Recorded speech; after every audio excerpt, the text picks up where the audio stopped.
Please don't cry, little star. Is that her name now? I think someone told us that that's her nickname. That's her nickname for us by Waltz. Oh, that's adorable.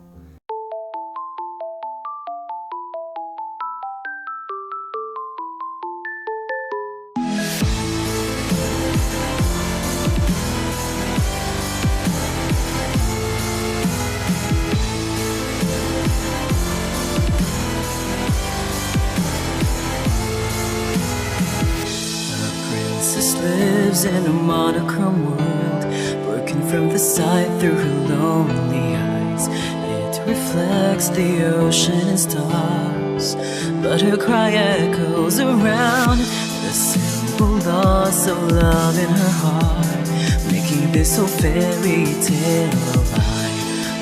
Within sorrow's tender embrace, this was never meant to happen. The day, the only reason you have to stay.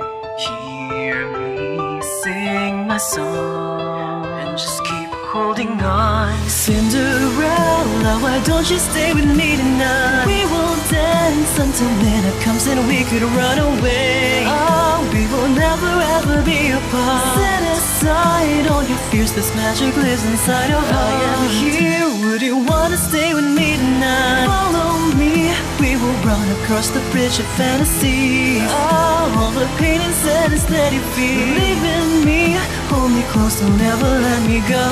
Come and stay with me forever. Magic lives so long as I am here. What's up, guys? The name's Angielle, and welcome back to Cinderella Phenomenon, where last we left off, okay, we were hanging out with Waltz and everything was fine and dandy until this man, possibly Varg, shows up, and now we just gotta run. Okay, moving on, let's go, hurry. The man starts walking toward us slowly. This Waltz moves to stand in front of me. Princess, stay close to me. Good evening, Princess Reina. Varg, not today. I love you, but not today. And a good evening to you too, Peter Pan. The man drops into an elegant bow. Allow me to introduce myself. My name is Varg. Yeah, we know. What do you want, Varg? How do you know who we are? I'd love to stay and chat, but I have more important things to do. The princess is coming with me. Varg takes one long stride towards us. He taps the cane he is holding onto the ground. A surge of light emanates from the cane, then flares out toward us. Princess, go back to the margin. Hurry! Waltz starts toward Varg before I can stop him. Varg raises his cane and twists it in one sharp movement. The light abruptly changes direction and slams into Waltz's side, throwing him some distance away. Waltz, no! Waltz! Before I can step away, Varg has lifted me into his arms. Okay, no, let go of me. This is not your route. You need to let go of me. He grins at me, almost wolfishly, before darting away from Waltz. No! No! Princess! Let me go! Ah, little irk marks on her face. No can do, Princess. I let you go and things will get messy. What do you want from me? Are you, I cannot even say the word. My blood runs cold as I consider the situation. No, he's not a witch. Are you a witch? That I am not. And you expect me to believe you? You just used magic back there. I guess I did. Let me go! I squirm in his arms, attempting to kick and push him away from me. Varg abruptly stops with a grunt to let me down. This is my chance. I start to bolt away from him, but he quickly grabs my wrist and pulls me back. God damn it. Not so fast. Get your hands off me. I'm not here to hurt you, Princess. After what you did to Waltz? He leans in toward me until he can look me in the eyes. Well, he was in the way. Besides, it's not like I killed him. Varg begins walking again, this time pulling me with him. I try to break away from his iron grip, but fail. He's pretty strong, so you can't break away. Where are you taking me? Back to where you truly belong. If there's one thing I've learned from the fairy tales, it's that a princess belongs in a palace. I am unable to stop the gasp that leaves my lips. He stops and turns to me. You've been away from home for far too long, princess. Don't you want to go back? Yeah, but, not this way. Excuse me, please let go of me, Vark. It is not your time yet. I do want to go home, but I am not welcome there anymore. At least now I am still cursed. Yeah. Release her! Waltz? Oh, is it Karma? Claude? Vark releases me just in time to block a sword strike that comes out of the darkness of the trees. Claude! Oh, my baby! Yes! Man, I can't do that right. Hold on. How annoying. I didn't do it right, but oh well. I could say the same thing about you. I back away as the two trade blows. Varg uses his cane to defend himself against the man that just emerged from the trees. Well, he was training, so... That man. He's the one who was with Waltz. The man with the sword that helped me save me from bandits all those months ago. Because it's Karma, Claude, you know. There's something graceful in the way the man moves as he swings his sword at Varg. He almost looks like he is dancing. The stranger continues swiping the sword, eventually gaining enough leverage to force Varg back. He moves so quickly that it takes all of Varg's reflexes simply to block his slashes. Ha ha! They're so fast. Varg takes a few steps back and keeps a safe distance from the stranger. Impressive. The man gives Varg a lopsided smile as he points his sword at him. The two of them temporarily frozen as they wait for the other to move first. You're not too bad yourself. Wait, is that? Now that he has stopped, I have a better look at him. I can see that the stranger's features are uncannily similar to Karma's. Karma? But is it really him? Princess, are you okay? Waltz, you're okay. I turn my head to see Waltz and Delora rushing toward me. How did you find me? Delora used her magic to track you down. Thankfully, no other witches beat us here. Waltz halts in front of me while Delora advances toward the two men. Delora, huh? So what do we have here? Delora, right? Can't say that it's a pleasure to meet you.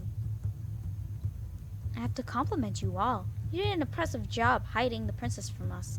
It took a while to finally track her down. Finding your so-called tavern was difficult, you know, but I got lucky. Oh no! Oh no! It was Fritz all along. Fritz, he unconsciously led Varg toward the tavern, and I'm like, he only wanted to help, and I'm just, oh man. How does he know about the tavern? No sooner are the words out of Varg's mouth that the swordsman is suddenly upon him again, posed to attack. Varg blocks his sword a second too late and is forced to back away, clutching his now bloody arm. Yes, but no. Varg! Hi, you got hit, but no, Varg, you got hit. You talk too much. You do. Sorry, I shouldn't have forgotten my manners in front of royalty. He knows! Ah! Varg's gaze turns to Delora, a smirk somehow still on his face despite his injury. You have quite an interesting bunch with you, witch. How about joining us instead? We could always use more witches like yourself. Thanks, but no thanks. Too bad. Varg turns to look at me. He holds out a hand and gestures me toward him. Come with me, princess. You know you don't belong here. I know, but I need to break my curse. I clench my hands into fists as I shake my head. Yeah, that's right. Your mother won't be very happy with your decision, princess. Especially after all she's done to make sure you'll be a suitable heir. Mother? What are you talking about? But Varg ignores me as he raises his cane. Sorry to leave the party so quickly, but I'll be back soon enough for you, princess. Next time, whether you like it or not, you'll be coming with me. I'm not done with you! Dolores throws her hands out, beginning to gather light in her palms, but Varg has already brought his cane down on the ground. No! Thick smoke envelops the area, making my eyes water. When the smoke clears, Varg is gone. Dolores huffs in annoyance as she lowers her arm back down to her sides. To think that those witches are using a human to do their dirty work. What was that cane he was carrying? I look up at the stranger, who has sheathed his sword and is walking toward where Waltz, Dolores, and I are standing. It's an enchanted item. That cane has been infused with a spell that allows Varg to use magic. Limited magic, but powerful enough to make him dangerous. Well, it is far easier for a human to explore the kingdom without anyone getting suspicious. The stranger stands close enough for me to get a proper look at his face. I can no longer deny the resemblance I saw earlier. Karma, is that really you? You have good eyes, darling. So this is what Karma looks like as a man. Why does he need to disguise himself as a woman? Look at that, she's not enchanted. I open my mouth to ask a question when I am interrupted by Waltz's hand on my shoulder. Are you hurt anywhere? I turn to Waltz and freeze when I notice the dried blood on his forehead. Ah, no, Waltz, you're not okay. You're bleeding. I'll be fine. I step back and realize that Waltz is standing oddly, favoring one leg to the other. Oh, no! Varg must have badly hurt him. Save. If you were hurt, you shouldn't have come here. I had to. It's my fault Varg got to you in the first place. Waltz forces a smile, but I can see the sadness in his eyes. I couldn't protect you at all. I'm so sorry. Why do you keep worrying about me? I'm not even hurt. What if something happens to you? Waltz smiles. He tries, with great effort, to mask his pain. I am happy that you're worried about me, Princess. It doesn't matter what happens to me, so long as you aren't hurt. How can you say that? Waltz's expression suddenly twists as he doubles over, his eyes glazed in pain. Waltz! Laura catches one of Waltz's arms, supporting him as she turns to address both Karma and I. We should return to the margin. Rumple needs to see Waltz's injuries. Rumple? I'll explain everything once we're back. He got a piece of memory that he was a doctor! That's like the best part too. He's a doctor. Dolores calls for Rumple as soon as we arrive at the margin. When Rumple enters the reception area, he is clearly distraught by Waltz's injuries. What happened? Heal first. Explain later. I expect Rumple to object, and I'm surprised when he does nothing more than nod. Carefully, Rumple leads Waltz back to his room so he can be treated. Dolores looks in the direction Rumple and Waltz have gone with a thoughtful look on her face. We're lucky that we have Rumple here with us. Anise is good with herbs and small wounds, but Rumple has experience with more serious injuries. Experience? What are you talking about? Remember his curse? Rumple is not the only one who does not remember who he is. None of the townsfolk remember his name either. But what about those with the curse? Shouldn't they, at least, still be able to remember his name? Rumple is an exception to the rule, as he is with many things. In his case, not a single person can remember his name. Funny thing is, they can still recognize him. He ran into someone who called him a doctor today. Even just hearing it brought a memory back. He's gotten one of the chapters of his journal back now. He is quite the proficient doctor. He collects his journal pages by retrieving memories from others that still remember him. What a strange curse. My eyes wander around the reception area and I notice that someone is missing. Where's Karma? Don't worry about him. He's probably changing now. I do not understand why Karma is so secretive about his reasons for wearing a disguise. You'll understand, sweetie, in his route. You'll understand. I am about to ask Laura if she knows any of the specifics of Karma's curse when the door to the reception area is thrown open. Princess! I am surprised when Anise suddenly throws her arms around me. She pulls me into a tight hug. Aw, Anise! I was so worried about you. Thank goodness you're safe. She pulls away and begins to wipe at tears that have sprung to her eyes. Why are you crying? Because I was worried about you, silly. She was really so worried she'd cry? She'd cry? Why? I am intensely aware of the awkwardness of the situation. Thank you for worrying about me. I had thought the words might do something to ease her worries, but her sobbing only grows louder. Anise? I'll get you something warm to drink. Wait, wrong voice. I'll get you something warm to drink. I stare off at Anise before I turn to look at Delora worriedly. Did I say the wrong thing? Quite the opposite, actually. You made her very happy. I did? But she was crying. They're called tears of joy, Princess. I'd be overwhelmed too if you were suddenly nice to me. Miracles tend to bring people to tears. Oh. I just said thank you. And that was a kindness in and of itself. No wonder she's so happy. Because she's being nice for once. I was being kind? And congratulations, Princess. I see that you've managed to complete your first good deed. My hand moves instinctively to my pendant. I clutch at the new piece that hangs there. I knew you could do it. Laura smiles warmly. For some reason, it makes me feel strangely proud. Parfait walks into the room, startling us both. It has been 2 weeks since I last saw her. Parfait, where have you been? Her face is ashen. Parfait, you know that continuously using your magic takes a toll on your body. I have no choice. The witches. Her voice trails off as her eyes meet Dolores. Parfait and Delora look at each other solemnly. That, guys, is the look of love. No, I'm joking.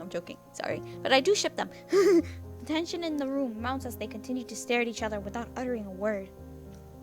Eventually, Parfait's eyes wander to me. Keeping her in the dark won't make the situation any better, Delora. Are we going to be told to see what happened? What? Parfait moves toward me, but her knees buckle. Before I can react, Delora is already at her side, supporting her. Parfait, you need to rest. I'll take care of this. No, she needs to hear this from both of us. What is going on? We wanted to tell you about this later, but we can no longer afford to wait. Delora helps Parfait to a chair. I tentatively take a seat opposite the two of them. We're going to tell you the whole truth of this situation. The whole truth? Delora sighs before she eventually speaks. Do you know why I cursed you, Princess? Some twisted sense of mischief? That's not the whole reason. We needed you to change your ways, Princess, to change how you see the world. If we didn't do something, you were going to end up as merciless and cold-hearted as your mother. What are you talking about? My eyes go to Parfait, but she doesn't meet my gaze. Hilda, your mother, was not always so cruel. Parfait's eyes look wet, as if she is about to cry. Why are you speaking as if you knew her? She was my friend. Long before she was the queen, Hilda was like a sister to me. But she changed when the witch hunt started. What does the witch hunt have to do with mother? Parfait does not meet my eyes, but Delora is looking right at me. Your mother was a witch, Rena, the most powerful of the witches, in fact. Hilda was the Tenebrae bearer. My heart drops into the pit of my stomach. No, that's impossible! I've never saw her use magic. She cannot be a witch. That's what she wanted you to believe. You cannot keep something like that a secret. If you try hard enough, you can keep anything a secret. Even from your own family. But how? Delora pauses for a long moment before she speaks. She erased your memories, Rena. The air leaves my lungs as I struggle to remain calm. Waltz said that Mother ordered my memories to be erased, but... Are they saying that it was Mother herself who erased my memories? Jagged pieces of memory and thought begin to snap together in my mind. She needed you obedient and compliant. Whenever you acted out, she took that memory of disobedience from you. And it didn't take long at all to mold you into her perfect and unquestioning little doll. I grip my dress without realizing. My hands are shaking. Then I did know Waltz. Mother really did erase my memories of him. How much of my childhood did I lose? Hildire cherished humans before. She was kind and selfless. She was devoted to maintaining the balance between the Lucis and the Tenebrarum. But Hans... Laura moves to place a gentle hand on Parfaith's shoulder. It's not your fault. I trusted him too much. He swore that they would only be stories, small fantasies to share with his children. Hildire wanted to turn him away, but I disagreed. I allowed Hans to weave his tales about witches and fairies. The fairy tales? Laura nods. Hans's fairy tales became hugely popular, and in practically every single one of his stories, it was a witch who was bad and a fairy who was good. To add insult to injury, it was well known that Hans had been welcomed by the Lucis bearer, but not by the Tenebrarum bearer. The humans took that information and their imaginations ran wild. Hildire and I went to Hans to beg him to tell the truth, but it was too late. No matter what Hans said, everyone believed that he was being threatened by the witches. I don't think he ever meant for things to get so out of hand either. When the king at the time, your grandfather, also voiced his negative opinions on witches, he only added fuel to the fire. It was as if he was giving humans permission to carry on with their witch genocide. And we could do nothing to defend ourselves. We were bound by our oath to never hurt a living soul. The witch hunt lasted for years. Most of us were slaughtered. All witches were bound to the Tenebrarum bearer through the Tenebrarum itself. Hildire felt each of the deaths like it was her own. It drove her mad. And she broke our oath. She killed the king, your grandfather. Mother killed my grandfather? Well, this is a shock. That's the person she killed. Dang. As Hildire's power kept growing, more and more good witches were corrupted through her influence on the Tenebrarum. I tried to stop her, but she was already lost to reason. Hildire wanted to take Angielle for the witches. She wanted to take revenge on the humans for what they had done to all of us. And since her father was next in line, Hildire forced Gennaro to marry her so she would have a legitimate claim to the throne. And she did it even though she knew he loved another woman. The very woman who sits on the throne today. Ophelia? Laura nods. The king has always loved Ophelia? Hildire created the Fairytale Curse to punish the humans. She wanted to fuel the Tenebrarum with their hatred and anger. Her voice becomes very soft. The balance between light and dark was lost. While Hildire lived, Angielle was a place of grief. I can feel an impending headache coming. But even if what you're saying is true, Mother is dead. She's been dead for 4 years. She is... But for some reason, the witches are becoming more active. Garland and Jurian's patrols have confirmed this. Patrols? Is that why they disappear at night? I had to cast a glamour on you so that other witches would be unable to recognize you as the princess.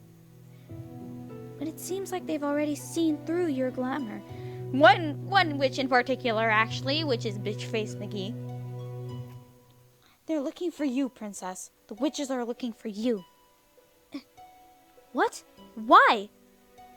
The Tenebrarum needs a bearer. A witch needs to take on that role and regulate the balance between the Lucis and the Tenebrarum. For the past few years, it's been in a state of hibernation. We believe Hildire infused her life into the Tenebrarum to keep it stable. And which that, you are correct, because that's what happened in Fritz's route. But now the Tenebrarum is beginning to wake again. Would you believe that's why so many people are being cursed lately? The witches are preparing for their new bearer. The Laura turns to me with an expression I cannot quite read. They only have to wait until you turn 18. The air in the room seems to disappear all at once. Princess, on your 18th birthday, your curse will break regardless of whether you complete your 3 good deeds. And you will become the Tenebrarum bearer.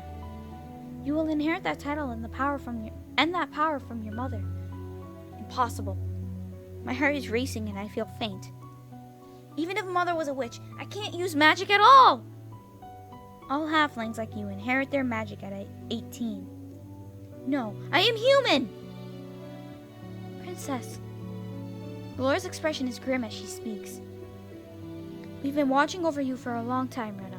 We know what sort of influence your mother had on you.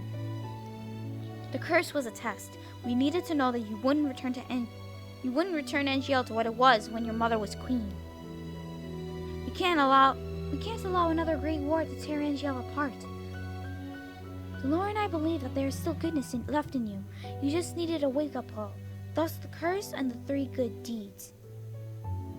We wanted you to see what you hadn't in years, to be exposed to the true reality of things. And above all, we needed to see that you were capable of 3 good deeds. I attempted to grasp the fleeting thoughts in my mind, but to no avail. I feel numb. That's it. No more secrets. Parfait's voice is gentle when she speaks to me. The future of this kingdom is in your hands. Will you follow your mother's footsteps, or will you achieve the same balance that we had before? Oh my. No matter how much I try, I'm unable to sleep after my talk with Delora and Parfait. Mother was a wicked witch, and I am the next bearer of the Tenebrorum. It all makes sense now. So many people hated me because they thought I would be just like Mother. I feel the weight of that truth crash down on me and it is suffocating. What am I supposed to do now? I turn to my side and bring my knees to my chest. How do I know what the truth is anymore? Suddenly, an idea occurs to me. There is one other person who might know the truth. Waltz. I wonder how he is doing. I slip out of my room and make my way toward Waltz's. Waltz is sound asleep when I push the door to his room open. He looks so small on the bed. I pause to look at the hefty amount of herbs lying on the table. Those herbs. I remember Anise once told me that they help with pain. Rumple and Anise have given Waltz a lot of them. Thoughts about the truth of my mother retreat to the back of my mind as I remember the encounter with Varg. Waltz would never have gotten hurt if it wasn't for me. My eyes begin to sting. Ah, safe! We shouldn't hold back the tears. Just let it out, man. For the first time in years, I let my tears flow freely. I do not even know why I'm crying, and I find myself talking aloud. You said that crying doesn't make a person weak, but it certainly makes me feel that way. You're not weak, Princess. Oh, Waltz! Waltz? When did he wake up? You're the strongest person I know. Waltz's voice is soft and his words are slurred. He is clearly still under the influence of the medication he's been given, but he still continues to speak. Despite everything you've gone through, you're still standing on your own 2 feet. I cannot lie anymore. I have only been pretending to be a strong person. But I cannot do this anymore, knowing that all this time, I have been living a life full of lies. I'm questioning even my mother's affections now. Another dangerously gloomy thought hangs at the brink of my mind. If Mother did not care about me, that means no one did at all. I do. I care about you, Rena. That's so adorable! Waltz's voice begins to grow weak as his eyes flutter closed. You're tired, Waltz. You should sleep. Rena. His voice is slurred and slow, but hearing him say my name without the title somehow feels nostalgic. Please don't cry, little star. Is that her name now? I think someone told us that that's her nickname. That's her nickname for us by Waltz. Oh, that's adorable! Waltz closes his eyes, finally surrendering to sleep. I take a deep breath and leave his room, closing the door quietly behind me. Oh, is that him? Is that him? Again! Okay. Abra? Cadabra! That's adorable! Teach me how to do it too! Magician never reveals his secrets, little star. You always say that! Please! Please! Please! Just this one!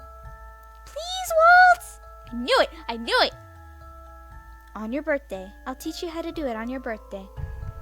Promise? Promise. That's so cute. Oh.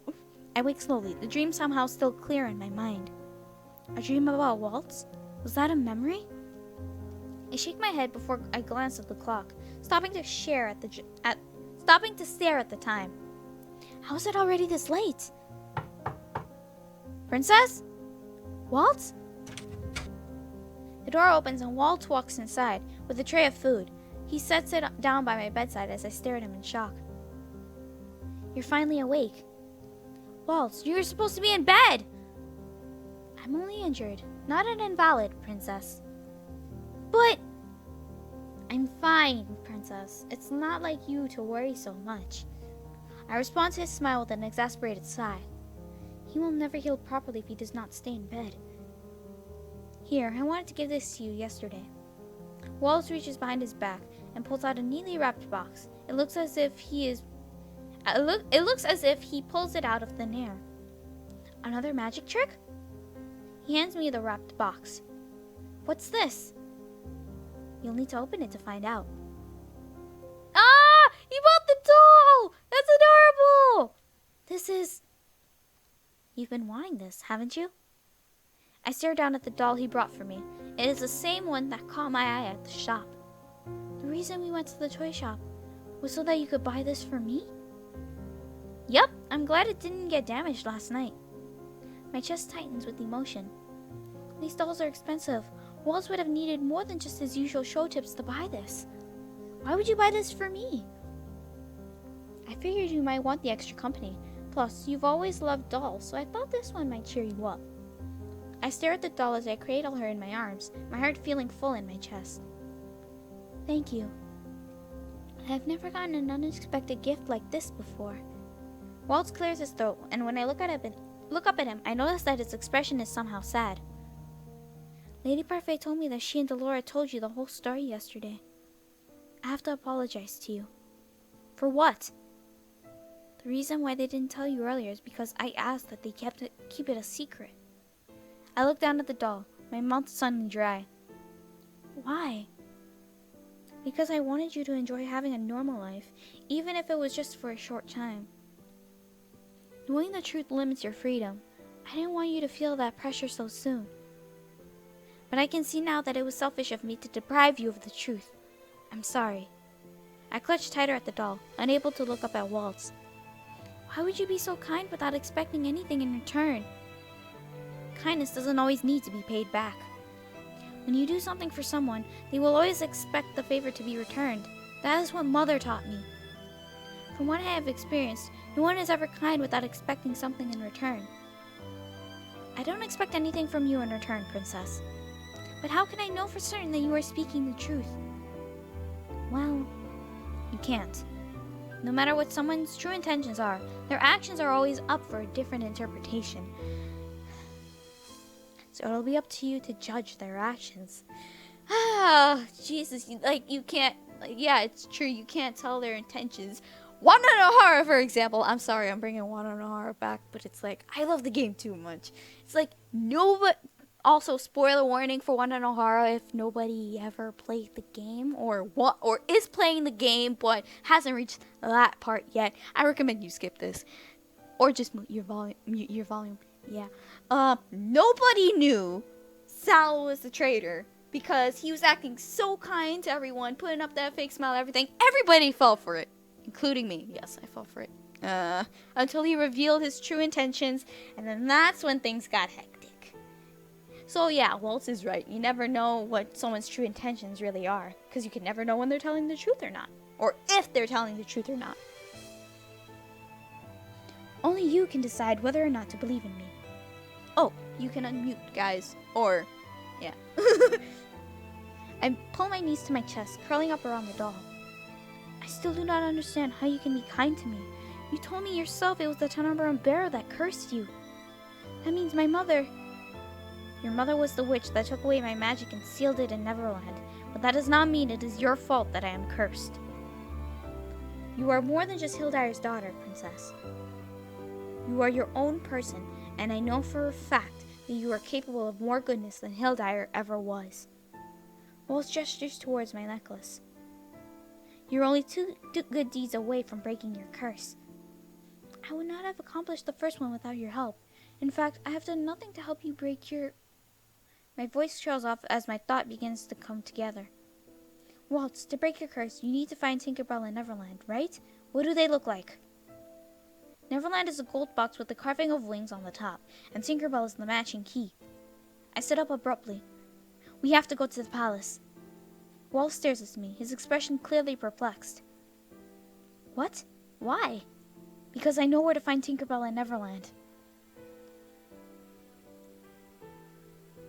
Yep, she has it, due to her mother. Waltz's description of Neverland and Tinkerbell was enough to jog my memory. A long time ago, Mother gave me a box and a key that matched Waltz's earlier description perfectly. She gave me strict instructions to hide them in my room and to never let anyone else have them. I never questioned Mother's orders and kept both the box and key tucked in one of my drawers. I'd forgotten I'd even have those things until Waltz mentioned them. The minute I remembered, I sent a letter to Rod requesting he help us get into the palace. I knew that our strained relationship would make it hard for him to trust me, so I emphasized the importance of the item we needed to obtain. A week later, he finally came through. Now we are just outside the palace, waiting for him. Jureen and Garland are here to protect us in case the need arises. Please don't let any of them die. I'm gonna cry if that happens. I glance at Waltz, who is standing beside me, fidgeting. He has been against me coming with him ever since he found out my plans. He cannot stop me. I refuse to be left behind. You still won't change your mind about this, Princess? No! Because I got this item and I'm gonna return it to you. You know the situation with the witches. It's not safe for you to be here. It is not safe for me anywhere outside of the margin, and you know that. Besides, how do you plan on finding Neverland and Tinkerbell without me? I'm the only one who knows where they are. Like I said, if you just tell me where they are, I can go on my own. There's no need for you to put yourself in this much danger. I'm going, and you cannot stop me, Waltz. Princess. I turn to face him fully. This is my choice, Waltz. I want to do this. For a moment, there is silence between us as Waltz studies my expression. He eventually sighs and shakes his head. Excuse me. Ooh. I should know by now that there's no changing your mind when you're determined to do something. Just promise to stay close to me, okay? I nod absently as I feel around in my pocket for a small object, a vial that Parfait gave to me before Waltz and I left for the palace. She said that it should help us when the need arises. It is a shame that neither Parfait nor Delora could be here due to their urgent meeting with the fairies. Jureen and Garland finally arrive with Rod. Ready? I can only nod in reply. Hopefully nothing will go wrong. Please don't say that. Something will go wrong, apparently, now that you said that.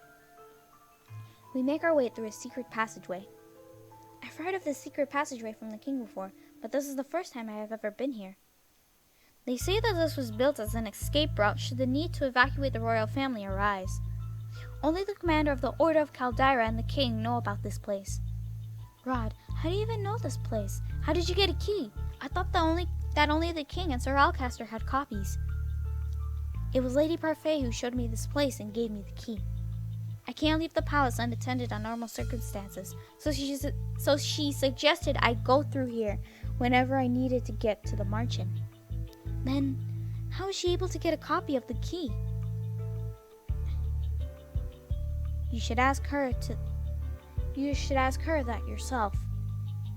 Anyway, you haven't even told me what you needed from your room. It is an item that will break Waltz's curse. I see. Why did it take you so long to respond to my letter? The palace has been on high alert since last week. Why? Rod stops and looks at me. The hesitation is clear in his eyes. Did something happen? A week ago, the king received a letter. A warning. A letter? It said that 3 days from now, the king will be judged and convicted. His crown will be given to one more worthy. I stare at Rod with slow understanding. 3 days from now? But that date... Your 18th birthday. I continue to stare at Rod in disbelief. This cannot be a coincidence. But a new king? Do you think someone is specifically targeting my father? Maestros, duh. We all know that royals are always in danger. But this threat has made the king especially nervous. Are the witches involved in this? The silence that falls within the tunnels is heavy. They think there is a good chance they must be. That's why the Order of Caldera has tightened security. We continue walking in silence. Eventually, Rod points to something ahead of us. Here we are. The dim light of the tunnel illuminates a rusted door that leads into the palace. Oh gosh, excuse me again. Rod looks around warily while Waltz and I could quickly duck into the shadows of the column. The guards will be doing their rounds on this side soon. We need to hurry. Right. The hallways are thankfully quiet as we traverse them. Rod did a good job of scoping out the times of patrol. Eventually, we reach my room. I stop at the door to my room, suddenly overwhelmed by nostalgia. It has been so long since I have been in my room. Is this Emma Lane's room now? No. By the king's order, your room has been untouched since you were cursed. Then, what has become of this room? I look at Rod in shock as he studies the door to my fate. As he studies the door to my room with a complicated expression on his face. I think mains are sent in here to dust occasionally, but otherwise everything should be just as it was before. But why would the king keep the room as if he does not remember me? As it is if he does not remember me. I turn back to the door thoughtfully, then glance at Rod. We can handle the rest. You should leave before you draw any unwanted attention. I do not want to get you in trouble. Don't worry, we will figure out a way to get back to that passage without alerting anyone. What? You've changed. What do you mean by that? You never would have cared about someone else's safety before. Rod turns to leave before I can respond. Be careful. Thank you. Bye, Rod! Garland and I will stand outside. Make it quick. I nod at Jurian before turning back to the door and turning the knob. I glance at Waltz and he nods at me. I take a deep breath and open the door. Rod told me that my room has been untouched since I left, but I was not expecting it to be like this. Nothing has changed. Not a thing out of place. There is not even a speck of dust on the dolls on my shelves. Rena? I'm confused as to why this room has been untouched. Certainly the king would have thought to do something else with it. Or in the very least, he would not have maids coming in constantly to clean it. But I cannot let myself linger on the questions. I have no time for them. We came in here to find Neverland and Tinkerbell. I look at Waltz and nod. Let us start searching. Time passes, but I am only able to find the key. The box is nowhere to be found, not even in the drawer that I remembered putting it in. To think that you had Neverland and Tinkerbell the whole time. Have you tried searching for it in my room before? I have, but I didn't find anything. She must have used the glamour magic to hide it from me. I stare at the key with frustration. I don't understand. I'm sure it was here. Yep, told you something bad was gonna happen. Are you sure you didn't throw it away? No, I would never throw away such a beautiful box. Besides, I keep most of my things. They are all valuable to me, even if they are not outwardly beautiful. I wouldn't have believed you if I hadn't seen this. He leans down to pluck a puppet from one of my drawers. He holds it up with a smile, and I feel my cheeks heat in embarrassment. That's probably a puppet he gave us. I never remembered to throw that out. Waltz gazes at me thoughtfully. That's the only reason? Well, I look at the puppet in his hands and find the truth spilling out of me. I was never able to put my finger on why, but I have always liked that puppet.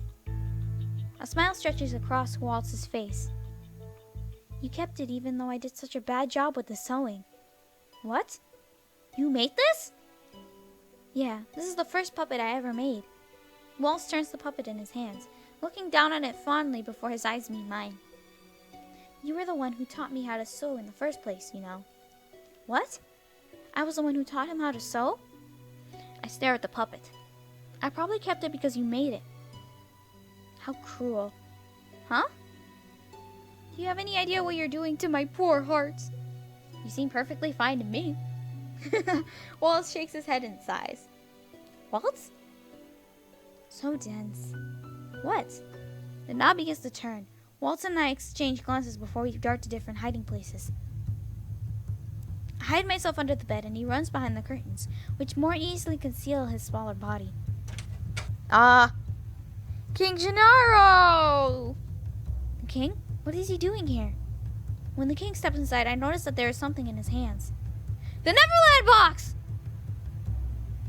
That's the box. Why does he have it? I look at Waltz and he gives me a small nod, affirming that it is indeed Neverland. Who's there? Show yourself now if you don't want to get hurt. The king unsheathes his sword. Oh dear God. What should we do? I look at Waltz, who signals me to stay in place. He mouths something, and I think he might be saying that he means to find a way to get us out. Is Waltz going to sacrifice himself again? Will he be alright? Should I trust him? Safe! Trust Waltz. Just stay. I nod at Waltz. He steps out of the curtains and raises his hand in surrender. Forgive me, Your Majesty. I know you. You were Hildire's apprentice. Waltz, was it? I remember that Waltz who had worked for Mother, so naturally the king would know who he was. It's been a while, Your Majesty. I'm honored you still remember me. You haven't changed. Not at all. So Hildire really did curse you for betraying her. Betraying her? Betraying her how? The king places his sword back in his scabbard. It is scabbard, okay. I have no idea what you were doing here now, but... The king surprises us both by getting down on one knee and bowing to Waltz. Your Majesty, you shouldn't... I was never able to thank you after the war, so thank you. You did so much for our kingdom, Waltz. So thank you. We owe you our lives. If only all witches were as good as you. The king stands once again, his posture stiff and straight. There are more of us than you think, Your Majesty. I am lost. What are they talking about? But I didn't do it for the kingdom. Waltz turns to look at me suddenly, a small smile on his face. I did it for her. Oh. Her? Who are you talking about? Waltz nods his head at me. It's alright, Rena. I slide out of my hiding place and stand in front of the king. It has been months since I last saw him. The king's eyes widen as he looks at me. You're that girl from the gates. You remember me? It is more like I find it impossible to forget you. What? I have a lot of questions for the two of you, but the most important is why you are both in this room. Regardless of the fact that I know you, Waltz, you've still broken into the palace. We would not have done it if we did not have to. I steel myself for further scolding when the king turns to look at me. That box you are holding, we needed to break Waltz's curse. How did you come to have it, Your Majesty? The king looks down at the box, as if only noticing it for the first time. I was in this room the other day and noticed a chip on the side of the box.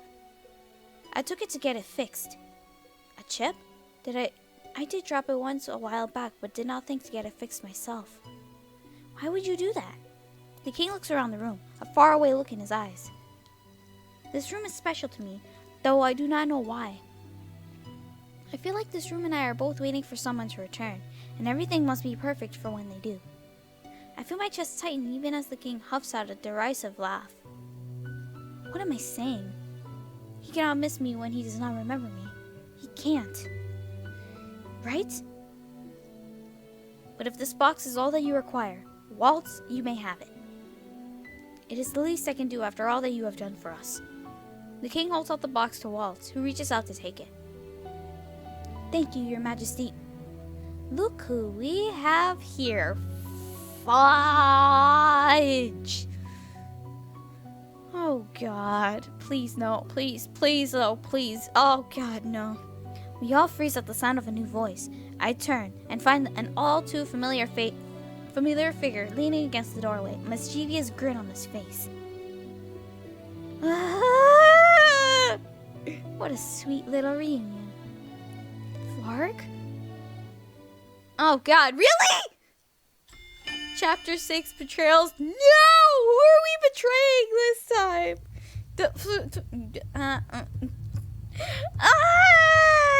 I'm so sorry, guys, but I'm afraid I'm gonna have to end it here. I'm really sorry. It just went on for too long. But don't worry, we'll continue more of Cinderella phenomenon in the next video. What's gonna happen is Walt's gonna finally break his curse, or will Varg stop us? Also, the title is Betrayals. Who's betraying who? Please don't tell me we're betraying them. Please tell me no. I don't want to do that. Okay, you know what? We're gonna continue in the next video. Anyway, thank you guys so much for watching. If you guys like this video, give it a thumbs up. If you guys would like to see more of my videos, then subscribe. Anyways, I'll see you guys in the next video. Bye!